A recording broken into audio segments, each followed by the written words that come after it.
Next in our series on fly casting for beginners, we will be covering what is known as the false cast. False casting can be challenging to learn for a new fly fisherman, but it's an important skill to learn, especially when fishing on larger streams and lakes that require longer casts. Always keep in mind though that it is unwise to false cast too often on smaller streams.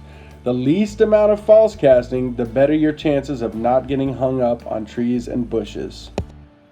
The false cast begins by pulling extra line out from your reel and then holding the line with your non-casting hand.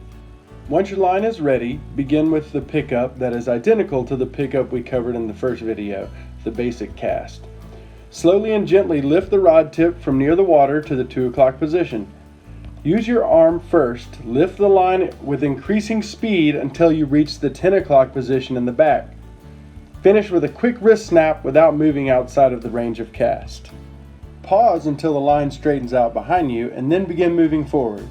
At first slowly with your arm and then finish quickly with the wrist snap. As the line straightens out in the forward 2 o'clock position, loosen your grip on the line in your left hand just enough to allow some line to slide through your hand and then grab it tight. It is really important to not allow too much line to slide through your hand because you will lose control of it. Only lengthen your line a few feet with each false cast. Instead of going into the follow through, which lets the line fall to the water, reverse course and go back into the back cast again. When you have the desired length of line needed to reach the target, stop allowing the line to slide through your hand and grab it tight. Make a crisp stop with a wrist snap to push the line forward quickly. Then follow through by lowering your rod tip to the water as the fly hits the water. On our smaller mountain streams, always look behind you before backcasting to make sure you're not going to cast into the bushes.